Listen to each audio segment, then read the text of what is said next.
Is it feast or famine for your agency right now? In my conversations with agency leaders on this podcast, in LinkedIn comments and DMs, on one-on-one calls, and in several in-person conversations a few weeks back at Inbound, I'm hearing a consistent theme.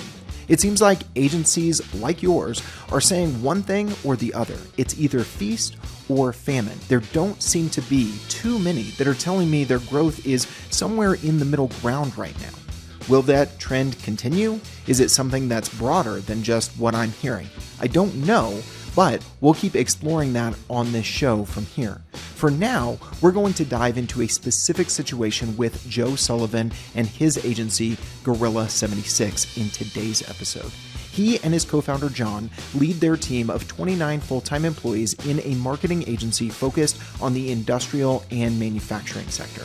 Actually, they niche down further than that, and I think there's a lesson there, but I won't spoil that takeaway from today's episode just yet. At the moment, Joe, John, and their team are experiencing that feast season I mentioned earlier. They're having to tell clients they can't start working with them for several months. Yeah, I said months, even if they're ready to sign and start today. It is a good problem to have for sure, but one that they've still got to solve and aim for what Joe refers to as managed growth. In this conversation, Joe shares what they've been doing that's likely leading to this increased demand for their services, the tools they use as a leadership team to spot issues like this, for instance, growing too fast or too slow, ahead of time and proactively address them before they fester. Hint, Joe's team are big believers in some EOS tools that we use here at teamwork.com as well. And finally, some specific recommendations on how to avoid burning out your team during times of high growth and when dealing with demanding clients. To start, let's hear from Joe about when he noticed this trend beginning towards demand exceeding supply for their agency, and when he realized they needed to be very intentional about managing growth from there. We start every client relationship or engagement the exact same way. We go through a road mapping process to kind of figure out, do the discovery work, figure out a strategy, get the action plan down before we go into any implementation. And so we are usually traditionally we've been telling prospects we're booking these about 2 to 4 weeks out, just to give us enough time to collect some materials ahead of time to, get ourselves set, get everybody's calendars aligned, et cetera. But sometime kind of mid-year this year, it's probably early summer, June or so, 4 months ago, something like that. We 2 to 4 weeks turned into me saying, okay, we're booking these like 4 to 6 weeks out. And then it was 2 months out. And now we're at a place where we're booking, I'm telling people January, maybe even February to run a roadmap. So we're probably 4 months out right now. And one thing that, is maybe, I don't know if this is unique about my agency or not, but we don't have a huge volume of clients. We're running with probably 20, 25 clients at once max. We're about a 30-person agency, and we have bigger engagements with our clients. And I'm willing to start with one new client per month max. That's sort of like where we're at right now. We want that to change in the future if we can really generate enough demand for that to be possible. But I'm always trying to find the balance between how am I optimizing revenue and profitability for my company and not burning out my people and like putting more on them that they can handle, which, we see that come out in all kinds of different ways when we know we're pushing too hard.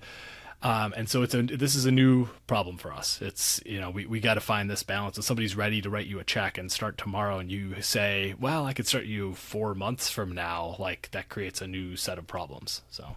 Yeah, and I want to get into, as we get further into the conversation, how you guys are solving that.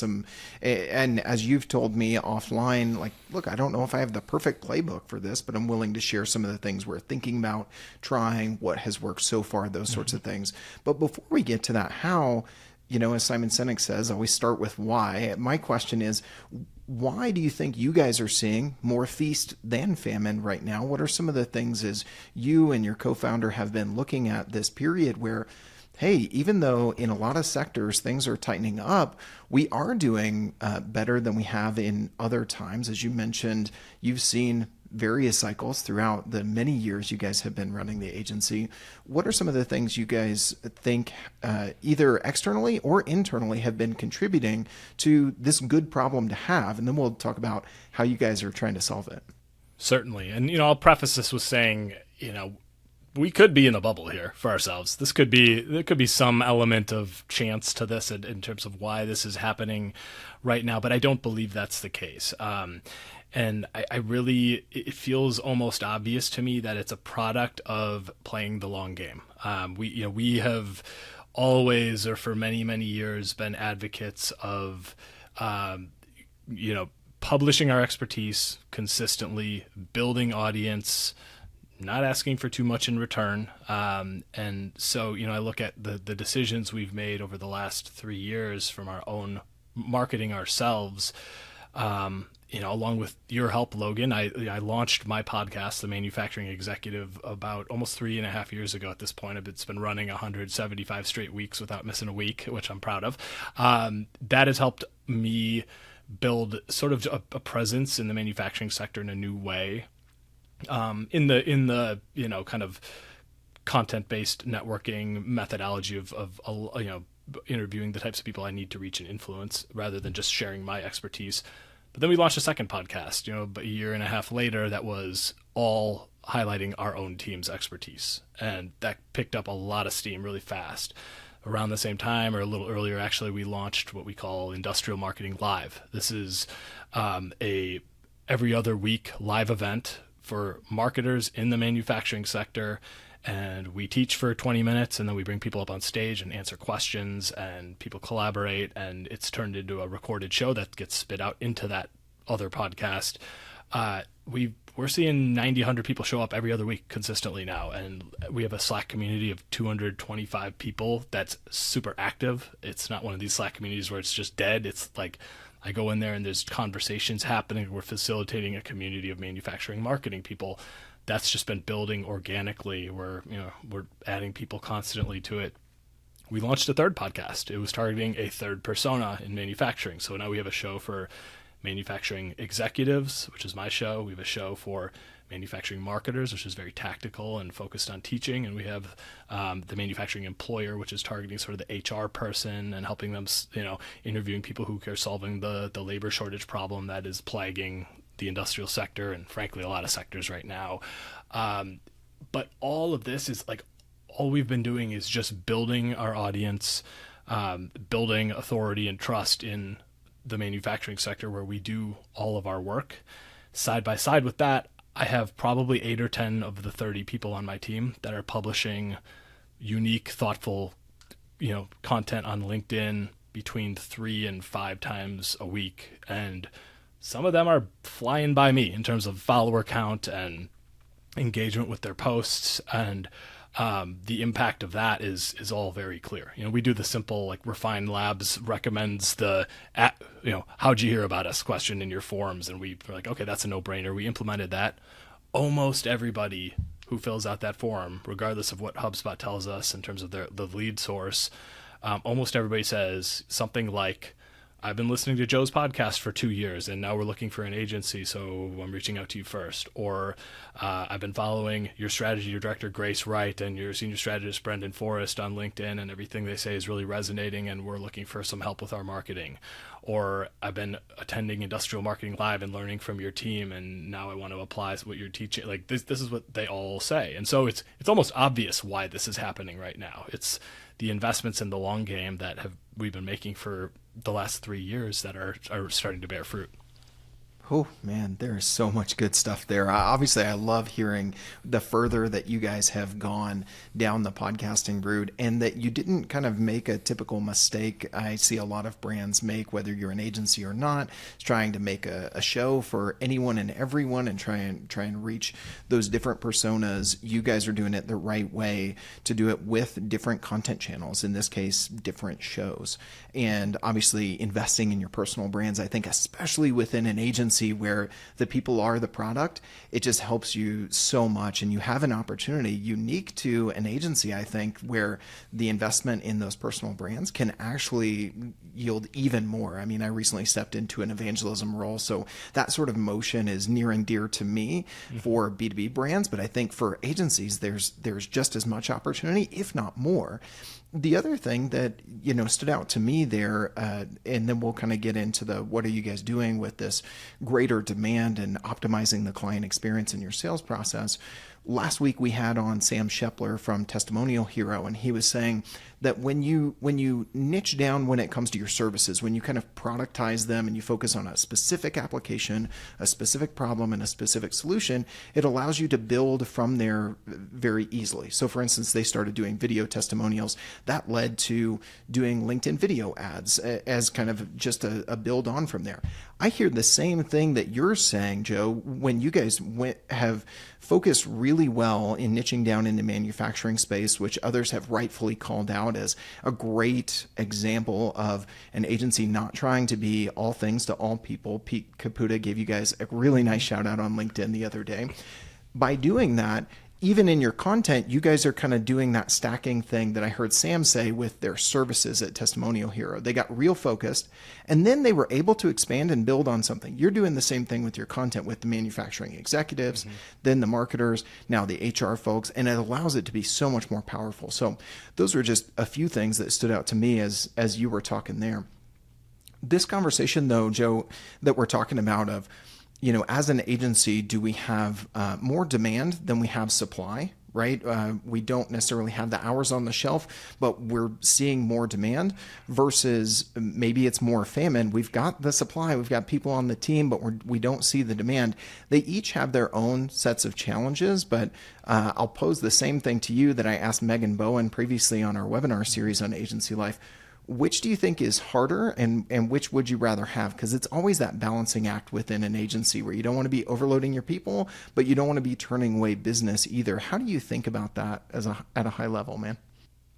Yeah, I mean, I would absolutely prefer that demand exceeds supply. I mean, this is a new problem for us to have it exceeding supply by as much as it is. We've kind of, you go up and down in both directions sometimes as an agency, I think. And especially when, there are a lot of agencies whose model is more, you've got your strategy people in-house and you're outsourcing a lot of the individual skill sets. And I think that's a really smart model. For some reasons, our model is, we've got 29 full-time employees that are on salary. And so you got to really find that balance between, keeping people busy so you're not carrying all this overhead, but also not burning them out and your best people walk out the door. But if I had to pick one, I'd clearly rather pick where I am now because there's more that you can control. If we had a staff of 29 and we only had, everybody's at using 40% of their capacity, like we're going to have major problems in financial problems if we can't solve that problem really fast, and then you're faced with having to make decisions about letting people go or whatever that looks like. Me and John, my business partner, not getting paid on time or at all, and we've been in those positions over our 17-year history for short periods of time, and that's really, really hard, and it's really hard to sleep at night when that's going on. The other side of the coin, and the reason I can sleep at night, despite the fact that this is, still a challenge, is that when the demand for your services exceeds your supply, it lets you make very strategic decisions about how to evolve your agency. So, what are the conversations we're having right now? Because I know that I can't continue to tell people, well, it's 4 months out, it's 5 months out. I mean, it's, if this keeps piling on, that's only sustainable for so long. So conversations we're having internally now are things like, okay, it's probably time to raise pricing. Let's think about if we're maybe just not charging enough for our services, or if we can afford to charge more and realize some better margins than what we've been seeing the last few years. There's how do we start refining our ideal customer profile? We've done that a lot over the years. I mean, there was a time when we served B2B companies, right? In other words, the entire business world. And over, probably 10, 12 years ago, we niched down into kind of American manufacturing. And since then, we've niched down into manufacturers that sell, heavily engineered equipment that costs $500,000 or more and have committees of buyers and long sales cycles. And like, there's a very specific type of manufacturer that we're best at working with. But we can niche down even further. And now you move out of just demographic and firmographic characteristics into things like, what's the mindset of the CEO? Does that person give us the time of day? Does he or she let us do our job? Or are we looked at as order takers, right? Like, there are psychographic characteristics of companies that we're going to start looking a lot harder at. And we're running an analysis even across our current clients with a whole bunch of data points, some of them objective, some of them more subjective, but to identify like what are the patterns among the companies that we have had 3, 4, 5 year relationships with, and we love working with them, and how do we go chase down companies and target companies that fit that a little bit better. So there's that. That's really interesting, man. Previously we had Jackie Hermes on from Excelity, and we were talking about what do you do when you need to fire a client? And we actually spent more than 30 minutes on that podcast episode here on the show talking about how do you avoid getting to that point. And she brought up the same thing of getting super narrow with your ICP, even down to those psychographic pieces. And, while that's all well and good, there may be a lot of people, if you're listening to this, you might be like, yeah, but I haven't quite had that luxury yet. I haven't found that good time. So if you are finding yourself similar to Joe and his team now, it might be a good time now to drill into that, because I hadn't even thought about that, Joe. You're kind of looking at this influx of new clients that are raising their hands, they're signing, and you're having to tell them, wait. The thing that you could do is just look at how do we manage this, as opposed to, hold on, let's step back. Let's look at these new clients, but let's also look at our current client base, and maybe we don't necessarily want to keep this client that, as I've heard Drew McClellan say, is that like gorilla client that leads us around by the nose, and they've been around for a while. They're maybe not paying our current premium prices, those sorts of things. Because you see by looking at those psychographics, like, this client's really going to be good. They're going to stick with us for a long time. They're going to be okay with that higher price.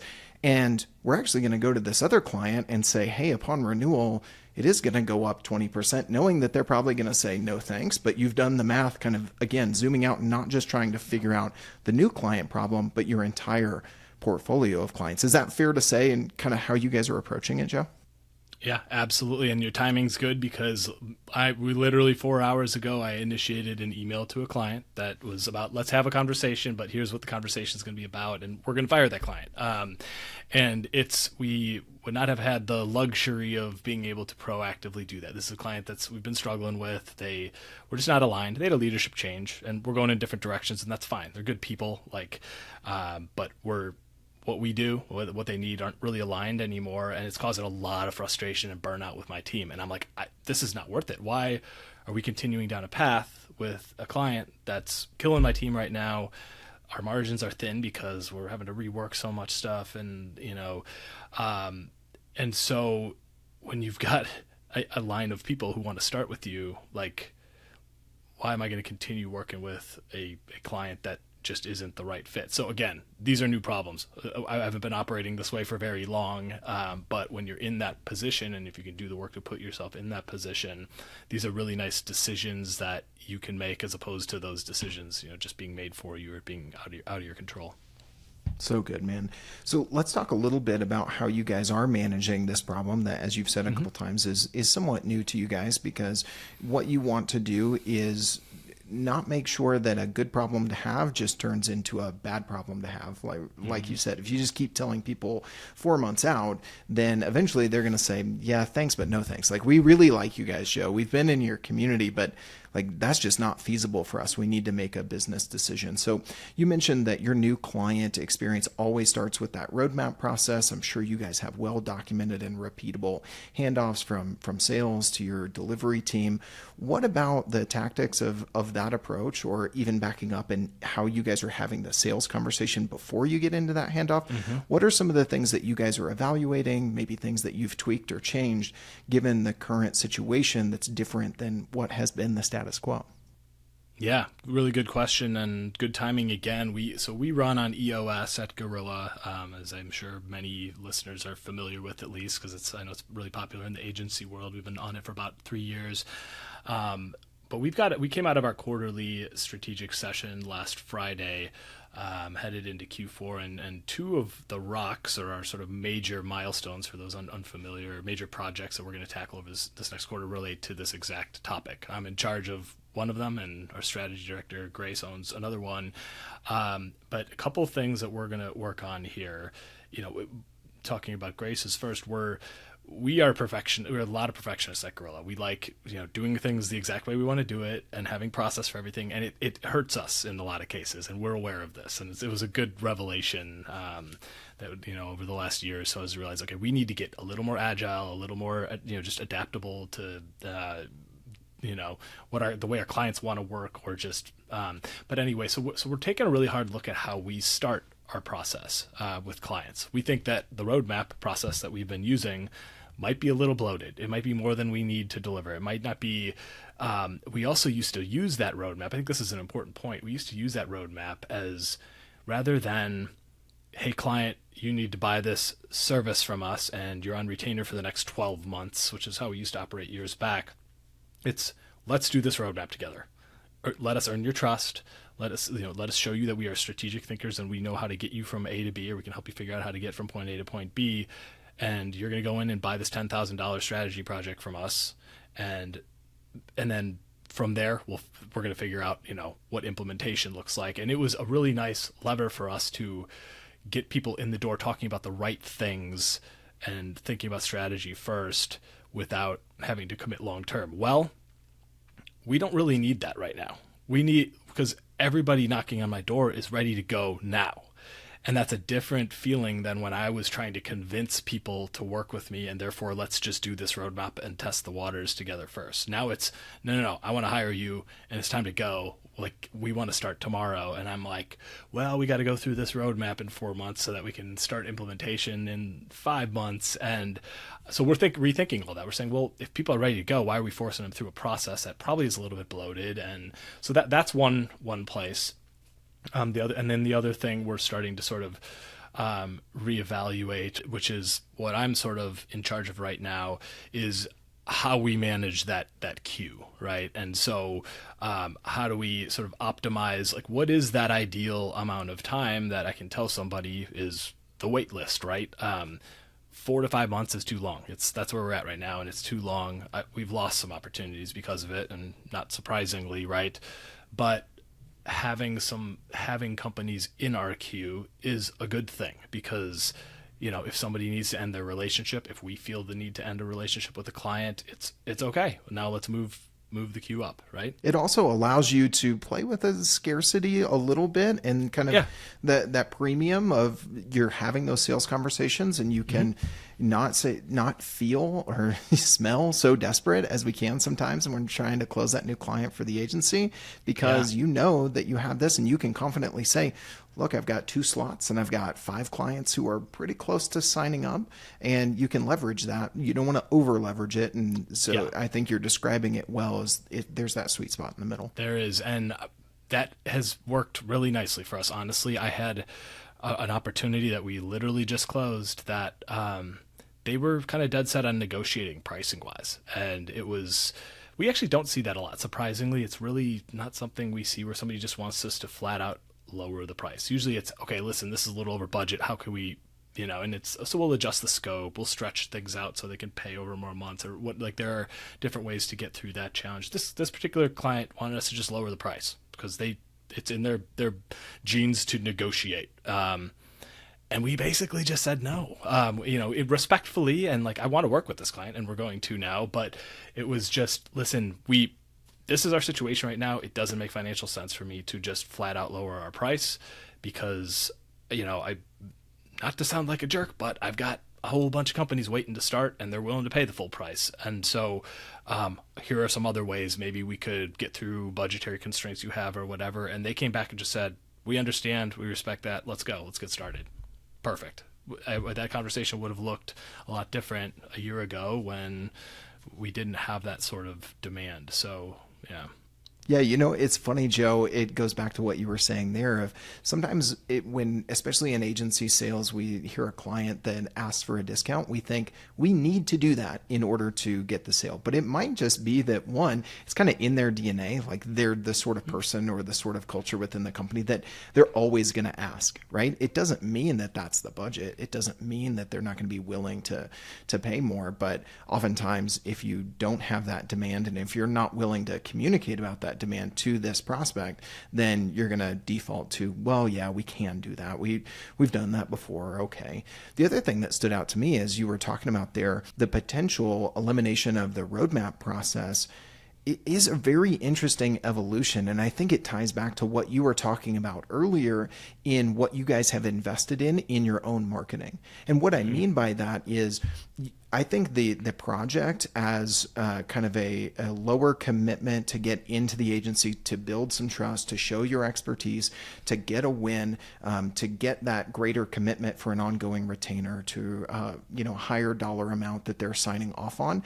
That's a great strategy as you're starting to build. But if you're able to do that now through your marketing, because they're coming in knowing your way of thinking, because you're sharing your point of view, they're already feeling like, I know and trust these guys because I've been attending their live events. I've been on their podcast. I'm in their community. So not only do I see that they know what they're talking about, and I know that our way of thinking about marketing is going to align with this agency, but I also feel like I trust them and I've gotten more value. So I don't need to do this kind of one step, two step to get into a committed relationship. Like they're coming to you and saying, hey, give me the ring, right? We've already been through the dating phase through your marketing. And so I think that's really interesting to call out there, man. Yeah. I mean, if we talk 3 months from now, I'll have an answer for you about where we went on that route because we're exploring it. But I agree. And a lot of what we do in that roadmap will remain part of the process. I mean, we're going to do deep discovery with our clients. We're going to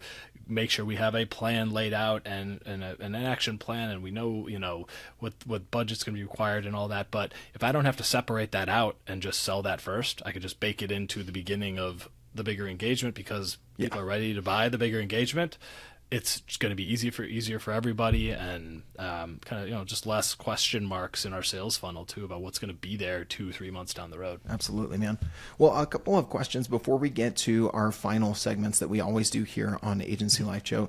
You've mentioned to me before about two members of your team, your director of operations who really keeps things humming, and your co-founder who really manages the people side of the business.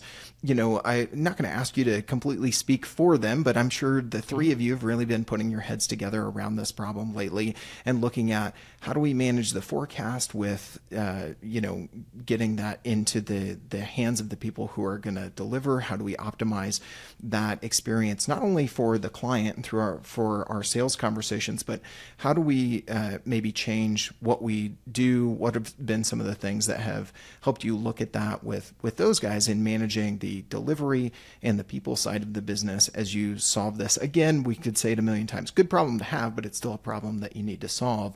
What have those conversations been like, and what have maybe they been trying in order to solve this? A lot of these conversations have happened among our collective leadership team. That is who, we meet every Tuesday morning in our using EOS terms, our L10 meetings, which are 90-minute meetings where most of the time spent problem solving. And this has been one of the big challenges, is what we are sort of referring to as managed growth, right? How do we continue to grow in a way that is going to, avoid growing too fast and burning people out, et cetera. And so, having people with different areas of expertise is pretty huge that are, leading this company. Like my business partner, John, pretty much heads up everything related to people and hiring, retention process, hiring, retention, culture building, et cetera. And so, from his perspective, like the things he's looking at and the team under him are like, how do we make sure that we are, we're not giving people more than they can handle? How do we make sure we're keeping our employee net promoter score is not like starting to sink, which is a signal of other big problems going on. So he's got a really good pulse on that, as does Elise, who is essentially our head of HR.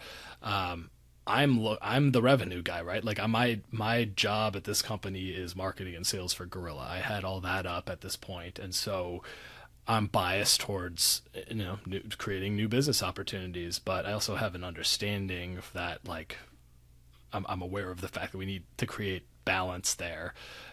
Grace, who heads our strategy team, and Alex, who heads up project management, like their focus is going to be more on, how does the rubber meet the road here? How's our team going to do this work? And like, do we have the processes in place to be able to do that effectively? And how do we manage the capacity of our personnel? And if this client drops off, that doesn't necessarily mean we can just slide this other client in because of, who the people are who would be working on the account. And so there's a lot of nuance to all this. It's not as easy as just one client out, one client in, and So I don't know, I'm kind of going in a bunch of places there, but really it's, I think, having somebody who owns different accountabilities at the company, and having really good dialogue. It can be a tough balance, but I had a session with our two project managers, Alex and the woman who works with him on our team, just yesterday, to kind of look at the next 4 to 5 months. And we expect a little bit of churn from these clients here.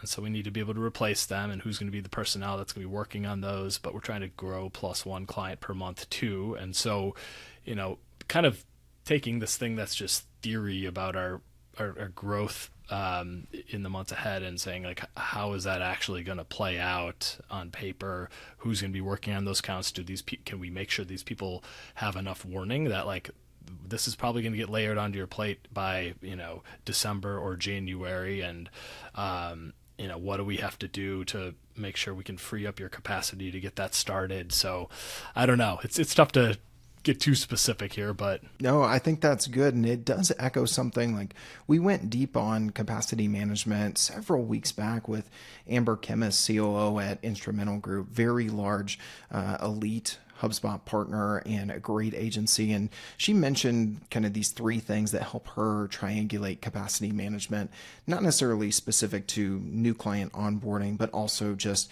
the existing client base. And she mentioned, you've got your time tracking if you're doing that in a tool like teamwork.com or another. You've got looking at revenue managed per employee. But the third one she brought up is actually what you just hit on there, is asking your people, how are you feeling right now?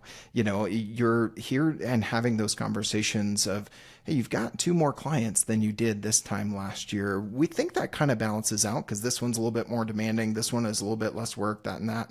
But we don't want to assume. How are you feeling about that? And so I thought that, that third piece to the puzzle that you called out here and she brought up in that episode, we'll link to that in the show notes if you want to go deeper on that, and get some really tactical stuff from an operations leader down in the show notes below. But I think that you're actually on the same page with, an ops leader who thinks about the people really well, like Amber does. And I think you guys are doing a great job of it at Gorilla. And the other thing that you called out there, I think is worthwhile, is if you are going through this phase where you're trying to figure out how do we manage growth, keeping an eye on your ENPS score. And if you're not doing that, maybe it's time to implement that so that you can track it. So I think those are some very tactical things, Joe.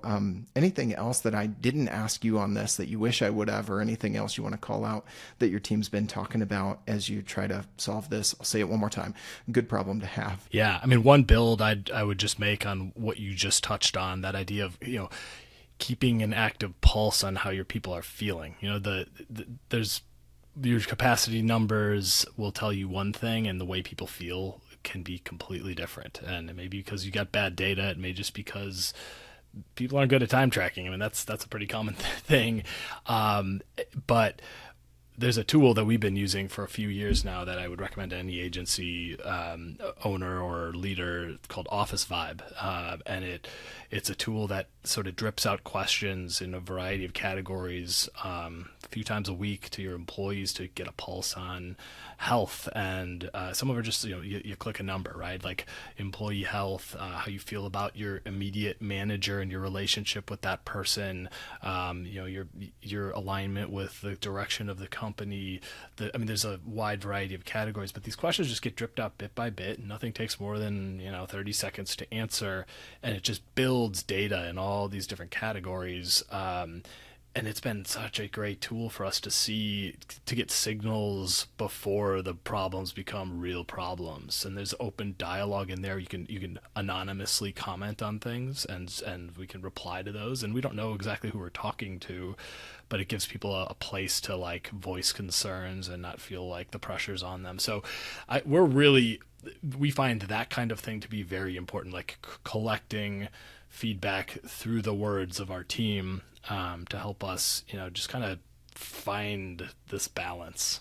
Yeah, I think it is a balance because, like you said, probably 4 or 5 minutes ago, it's not like you're a company as an agency that ships physical products or a SaaS company that just turns on and off licenses. I'm simplifying it, obviously, but it goes back to that line that I say so often in an agency: the people are the product. So there's more nuances to it, and there are unique challenges to agency life that other sorts of businesses, for good and bad, don't have to deal with. And so I think that that's a good call out there. We'll link to that Office 5 tool. That's a really good shout, Joe, in the description if you want to check that out based on Joe's recommendation. I think the other thing that ties back to one thing that you mentioned, you guys run on EOS. If you're an agency listening to this and you're not familiar with EOS, the entrepreneurial operating system, if you're not ready to kind of change the DNA of your organization and hop onto a whole new model of running, it is worth it, but it is some work to make that transition.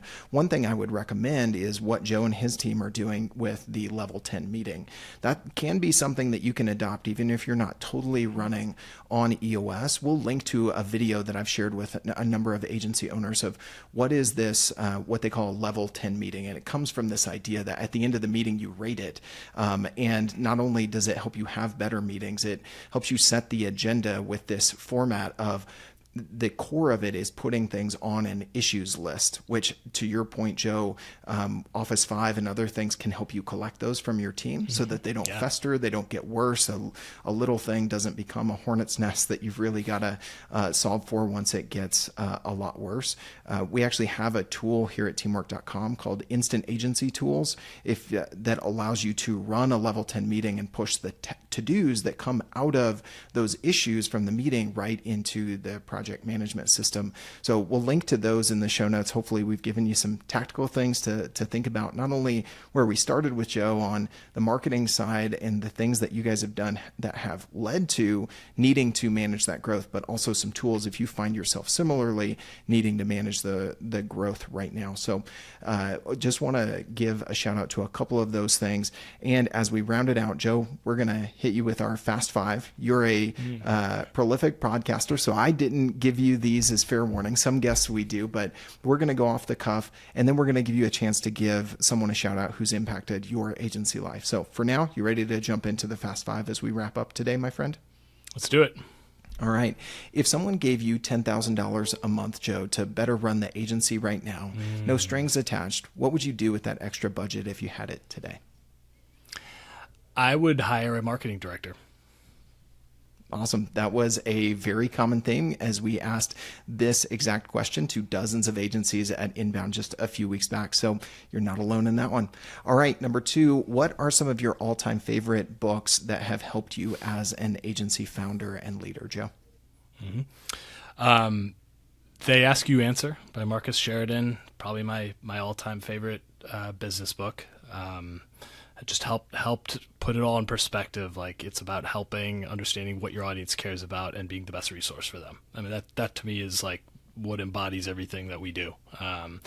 So that one's got to be number one on the list. I know you and I both know James Carberry well. You knew you better than me, but I loved his book, Content-Based Networking.